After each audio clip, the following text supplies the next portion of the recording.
Got Brent here. Hello, Hey, hello. Hello. check, And I check. see some very cool, is it OBS, I would guess, action there? Yes. I appreciate it a lot, as you can see here.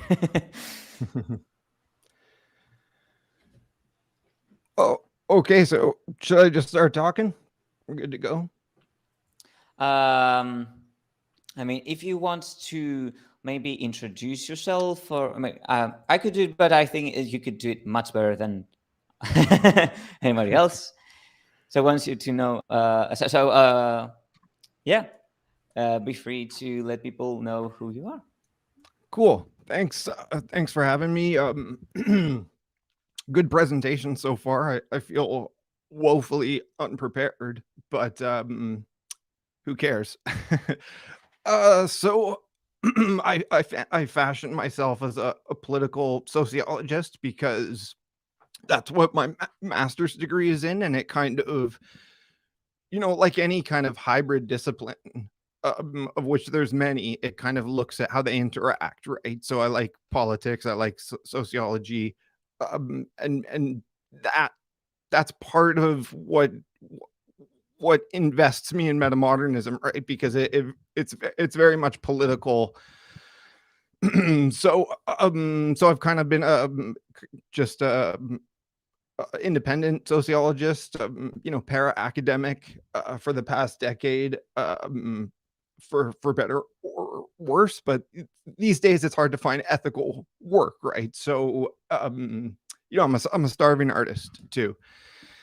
So yeah, I run this think tank out of my, you know, office, as it were, out of my command center here. It's called the Abstract Organization, and that's because abstraction is so important in our lives, like in everything that is taken to mean, right? Like from the thinking process to physical abstraction, extraction from the earth. The term for the extraction of groundwater is abstraction. There's a paper by Paris Marx about the abstraction of climate change, meaning the obfuscation of climate change, like through abstraction, through language, right? And of course, in computer science and in AI, abstraction is a central concept. So there's plenty people better at it than me, but I try to provide kind of the keyhole, the frame to, the abstraction is this multifaceted thing we have to think about. We have to think about how shitty the discourse is, the public discourse, in terms of abstraction, right? Like when people fail to abstract at a sufficient level of complexity to cover everything, to cover all the anomalies, we have a very crude, very regressive discourse, a lot of culture war stuff, people talking past each other. And part of my identity is as a leftist, right? Politically as a leftist. So I think abstraction is much better on the left. Cernacek and Williams are a couple of leftist scholars who write about abstraction. If you look at the Verso book, Inventing the Future, that's sort of also something that turned beyond to this kind of discourse, to thinking about abstraction. And, what is metamodernism and what is hypermodernism? These are higher order abstractions based on postmodernism, which is based on modernism, right? So there's a sort of just iteration, right? Which I think, computer geeks and whatnot can really understand. Like we're entering, increasing abstraction. And I think millennials feel this very saliently too, because we're born into the internet age, more or less. And, you just see that the world seemingly is becoming more complex, but that's because it's becoming more and more abstract, more and more in our heads. Work and labor is more and more abstracted from physical labor. So, there's more service jobs, there's more, not more of a knowledge economy, and there's more automation. So we're just being thrust headlong into that future where there's increasing abstraction, and yet people don't know how to think. And ironically, throughout education, and I think my public education was pretty decent, at no point was I taught abstraction explicitly. Right. So this is why it's kind of my orienting principle. The principle of abstraction in computer science is about parsimony and kind of distillation. Um, and so what you're looking at on the big screen here is what I call my hypertext book. I sometimes call it a blog, but it's not really a blog because I'm not like updating people. I'm not doing current events.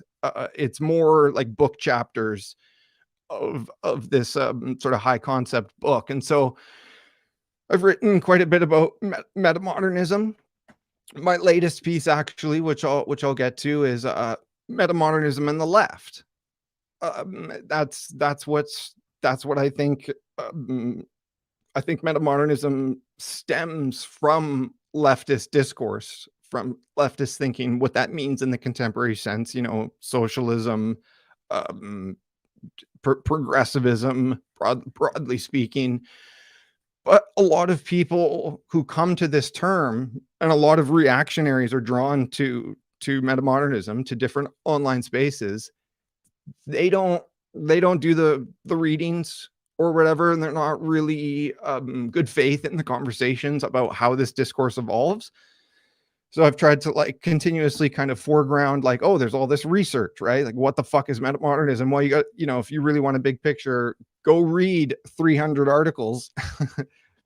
But that's just one way in, potentially, right? Like, in terms of pop culture, Bo Burnham and stuff like that is naturally called metamodern. It's very meta, and it's post satire, or it's informed naivete. It's kind of new romanticism, pragmatic idealism. These are some of the concepts that inform this discourse. And there's it's so hard to break down into a catchphrase, because there's different expressions, right? There's artists doing it, there's scholars writing about it, and then there's scholar, artist, activists trying to do it all.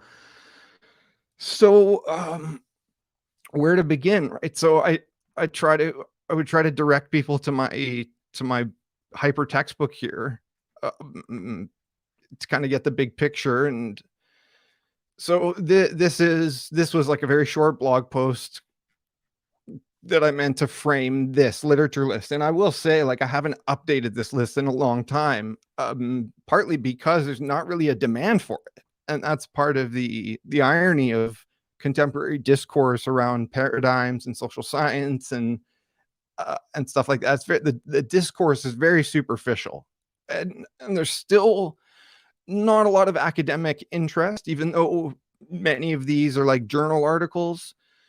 Right. So I like to have this spreadsheet to foreground the complexity. But like, when it comes to funding and research and interest, there's very little to sustain it. But this is what it is, right? Always try to return to the source material.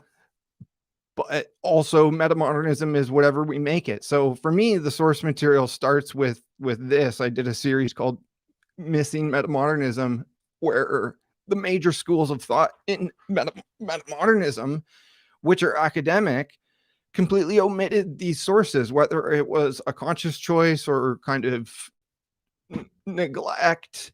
It kind of disrupts what would otherwise be a more accurate and revisionist approach to what metamodernism is. At any rate, like, I think the more you take in all these sources and the more you historicize and kind of learn about history and what the turn of the century kind of signifies in a socially constructed sense, the meaning we attribute to it.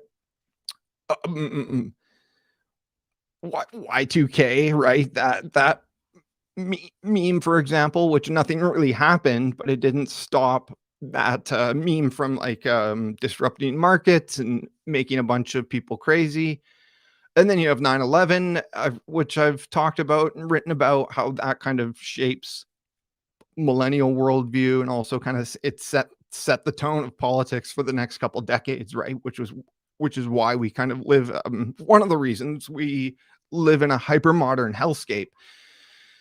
And one of the previous speakers was noting how like cyberpunk and solar punk are kind of maybe sister ideologies, which I think that's a valid point. Like we can view it in negative terms, how they're contrasted, but also in positive terms, how, you know, we're thrust into this situation where we have to kind of try to reconcile all that difference, right? But I think it's useful to, yeah, go ahead. Can I make just a small correction? It was cypherpunk, not cyberpunk. Although, Yes, correct. Yeah, although yeah. it still applies. Now that you Mhm. mentioned Mhm. it, that's an interesting part. Yeah, thanks for correcting me, because I remember now that it said cypherpunk. I thought you said cyberpunk. But yeah, I mean, so solar punk is typically attributed to be part of metamodernism, and naturally I would say cyberpunk, or whatever distinctions we want to make with cypherpunk, could be part of hypermodernism. But either way, the internet plays a central role in metamodernism, like the way Vermeulen and Van den Akker formulated it, coming about at the turn of the century, turn of the millennium too, with the emergence of the internet, right? And so we see with that the opening up of knowledge and discourse, but also a kind of closure. Like so there's increased polarization because people have access to so many more bad sources of information. So so what else? So I've written about what I call the Dutch school, right? That's Vermeulen and Van den Akker. And I think that's a good place to start, but it's not the starting point, if you know what I mean. Like, I'm glad that they published this book, but as I noted, these other sources, I've Borgman, Gonzalez, and particularly what I just call black metamodernism, right? That's a whole thing left out of the discourse, and this is one of the key areas where it would converge with left politics. So you know, and you know, like this talk, I guess, is called like what the fuck, like, because like people are still trying to figure it out, or they're disinterested. Like, people still write about postmodernism somehow and have never come across this in their research. And So so there's endless ironies here. And I guess and I wrote about metanoia in this book, Dispatches from a Time Between Worlds, which is like sort of a symposium of metamodernism, where a bunch of scholars get together and try to figure it out. The real tragic part about this is like it was very poorly organized and moderated, and many of the authors didn't talk to each other. The editorial process was a mess, and there was a lot of, I'll call it hegemony, kind of liberal centrist hegemony, to kind of say, oh, this can't be a leftist political project. You know, we need to pontificate a little bit more, and make this a little bit more, you know, tepid, so more people can get on board with it. Something silly like that. But you know, since the next session is a panel, and we're going to be talking about like crypto and Web3 and stuff like that, I'll try to incorporate some of that into my session here. So I opened like a dozen links of different sources. I'm not going to go through them all, but I just wanted to like show the titles, like what would Karl Marx think about crypto. So you know, very advanced research method here. I just Googled leftist critiques of Web3 crypto. You know? And the irony for me is like, that's so easy to do. You know, it's like Google critiques Jordan Peterson. Like, you want to fucking learn and break your brain if you're a right winger, just do that. And very few people do that.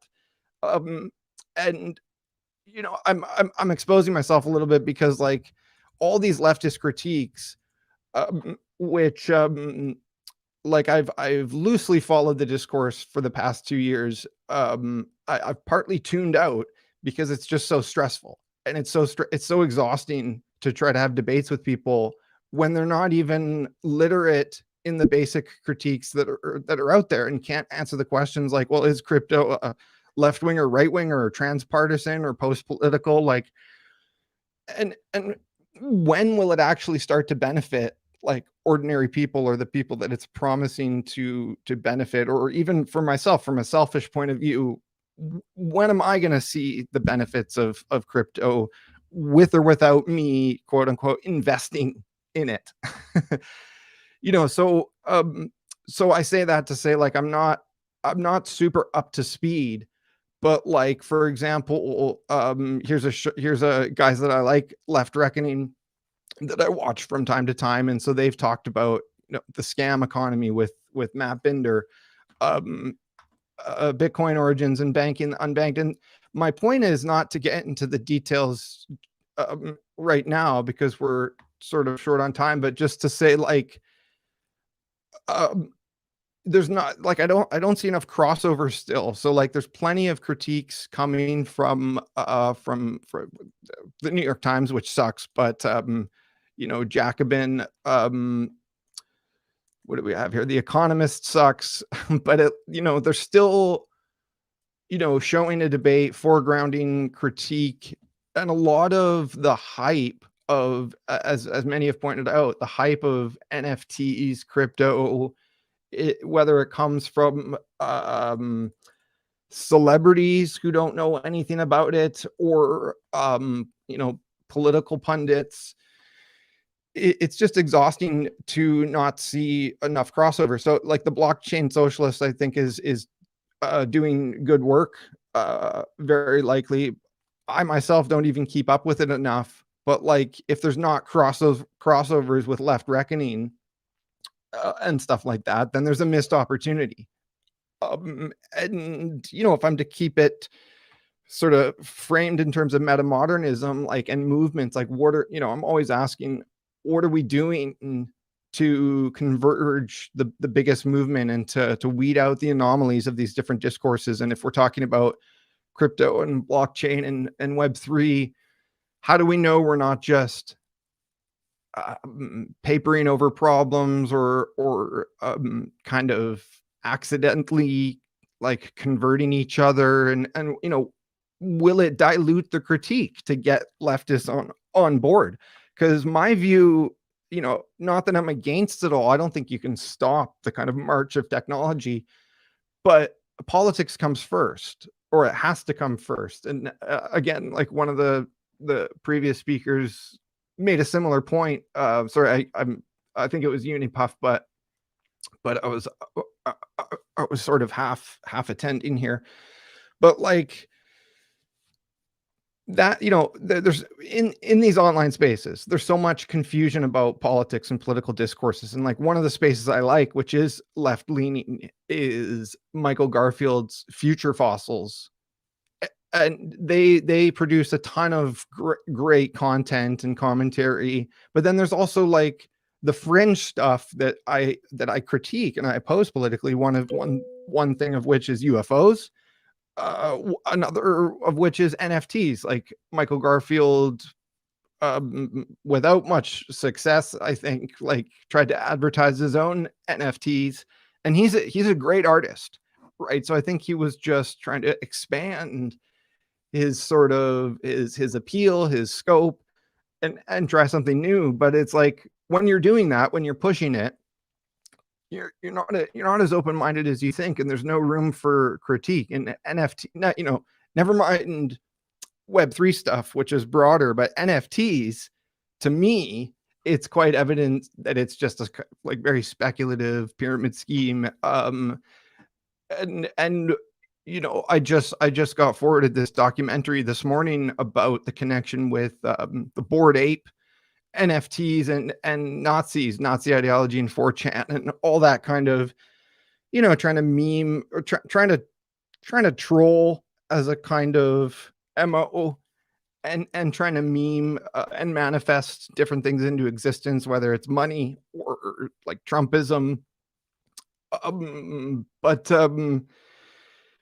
it all takes us further away from politics, right? To come back to abstraction, all of this language and conversations and discourses is abstracting us further away from politics, and politics is already deeply abstracted, deeply obfuscated, and it's very hard to get close to a true policy. The closer you get, whether it's like on gun control or abortion, it's like there's going to be an army mobilized of keyboard warriors and of voters who are just doing the bidding of these really nihilistic kind of oligarchs, the Republicans namely, but also Democrats.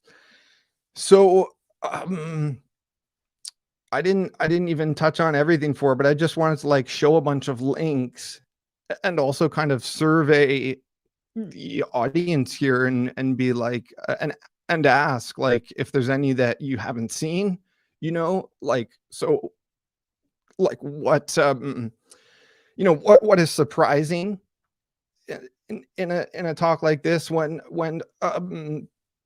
like I just bring up all these random critiques and what is expected, and sort of, I just want to use the rest of the time to discuss that and open it to questions. Yeah, for sure. Like metamodernism is such a complex kind of philosophy. It's impossible to compress it in just less than 20 minutes, for sure. And I think like having exposure to a lot of different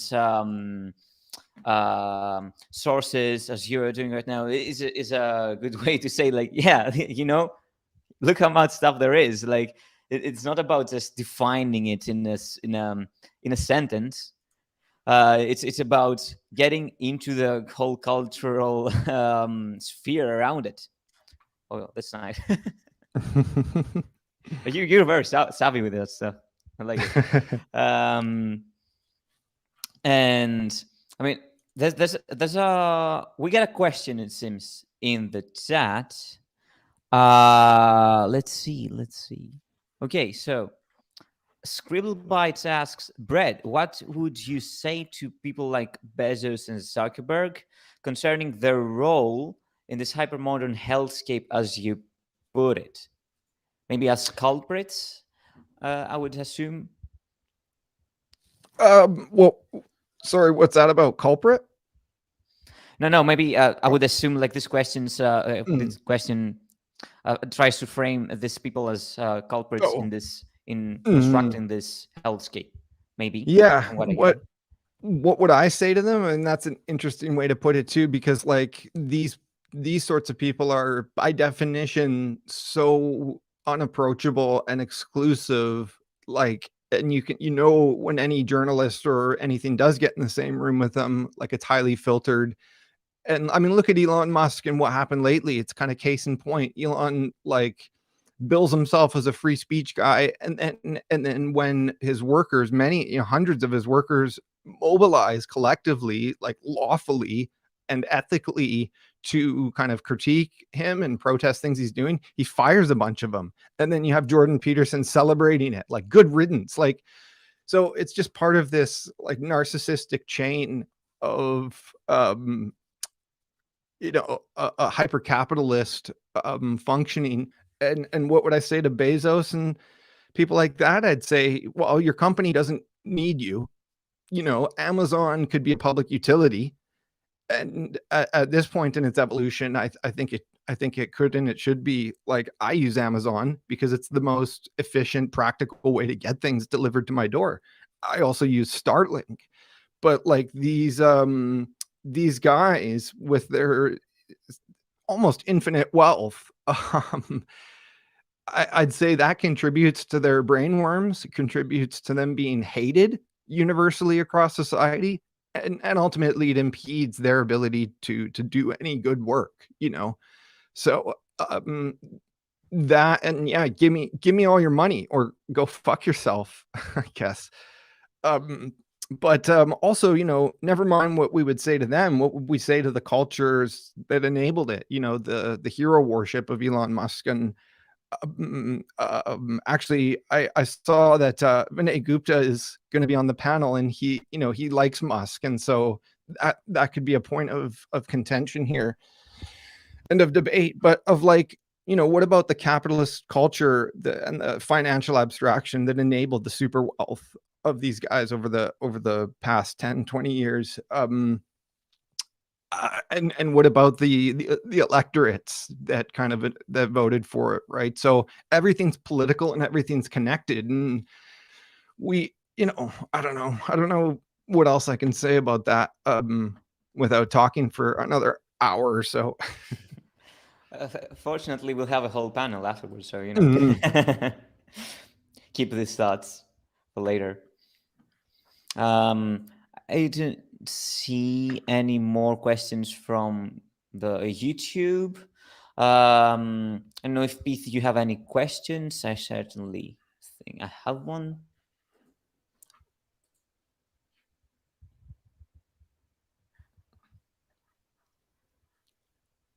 Muted. Yep. You're talking. No, I was just checking if there are any questions on Discord, but there aren't. Yeah. So, do you have any of yours, Pete? Not really. I was trying to think a bit more about the questions for the panel that's coming up next. Yeah, it seems we're all saving our powers. Except for me, probably, because I'm gonna ask questions anyway, and probably we don't have enough time to actually respond to that in any meaningful way. But Brent, would you say that metamodernism as a movement, as a philosophical framework, is inherently left-wing oriented, or if there's a tendency or momentum towards that? Yeah, 100%. And just to bring this back up here, metamodernism on the left, I titled it Metamodernism and the Left, because this piece is not about a metamodern left, so to speak. There's a lot on leftism that is independent of what's happening with metamodernism, and vice versa, and sometimes at odds. But as I say in the article, as I show, Vermeulen and Vandenacker identify as leftists as much as academics do, right? And this trope that right wingers whine about, that academia is all leftists. Well, of course it is. Of course it is. Because it's liberal and it's progressive, and that's where critical thinking takes you. So and I also know Hansi Freinack, for example, that represents a kind of abstract political metamodernism. They're from Scandinavian countries. In the North American context, of course they're left wing. And so the task at hand is all about reframing what the left means for a kind of new political center. That, rather than get tied up in the semantics, because people love their team mentality, their team sports.